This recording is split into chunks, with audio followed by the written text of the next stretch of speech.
Hey, Sam. Little S, big A, little M. What up, Brendanovich? So, you know where lightning causes? Lightning causes? Do I know where lightning causes? Nope. Yeah, well, I don't like know what that. causes it and where it comes from. No, I have no idea. Do I look like someone that would know what light? I mean, it's electricity and heat and clouds and rain Yeah. sometimes. That's So, pretty much it. well, yeah, I do think you look like someone who wouldn't know or would know. Well, Scientists don't know what causes lightning. No one knows what causes lightning. nuh-uh. Scientists totally do. No, no. Scientists know all that stuff. It's science-y. It's sciencey, but it's actually really cool that we don't know what causes it Why?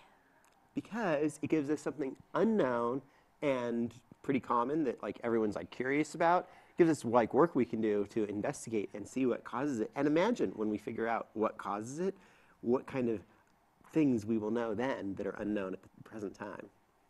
That was a lot of words Yeah. in there. You just said. Anyway, what do they know about lightning? So lightning occurs commonly in three different areas. Commonly? Commonly, Commonly. the thunderstorms. Duh. We know about that. Duh. Dust storms have lightning, Okay. which I think is pretty cool. Uh, and volcanic eruptions. I feel like that's weird. Yeah. Why would volcanic eruptions cause lightning?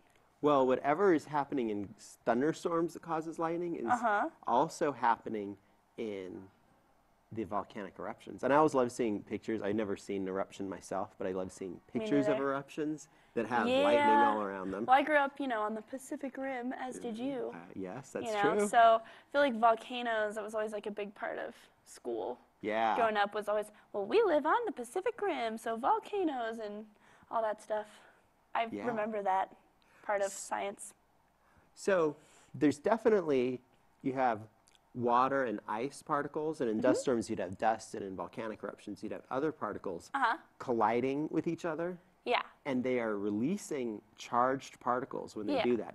And somehow there's a segregation of the positive and the negative charges between different parts of the clouds. Weird. Yeah. And once we have that separation, then the lightning is the electrical discharge within the cloud, within the storm, from one charge to the other. It's a giant spark. Weird. Yeah.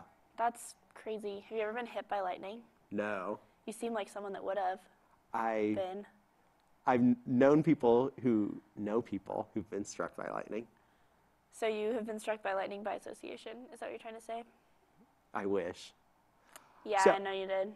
Lightning travels 220,000 kilometers per hour. Not that it That's would really. pretty darn fast. It is pretty darn fast. Not that you would have a lightning bolt that would actually travel for an hour. For an hour, so that means, yeah. Whoa, math. And they can get up to, lightning bolts can get up to 30,000 degrees Celsius. Wow. So That's pretty darn hot.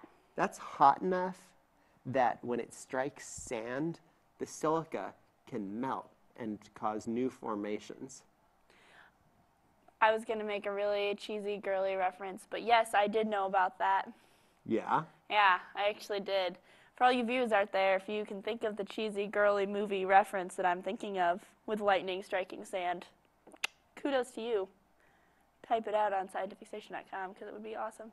Anyway, continue. So a few other benefits. Lightning fixes nitrogen. I didn't know nitrogen was broken. So we have, our atmosphere is actually mostly nitrogen. Uh-huh. And living organisms use nitrogen to construct amino acids, Yep. which are crucial to life. Okay. But living organisms can't just take the nitrogen in the air, the atmosphere, and use that, Oh, it's got to be manipulated manipulated. so that they can use it.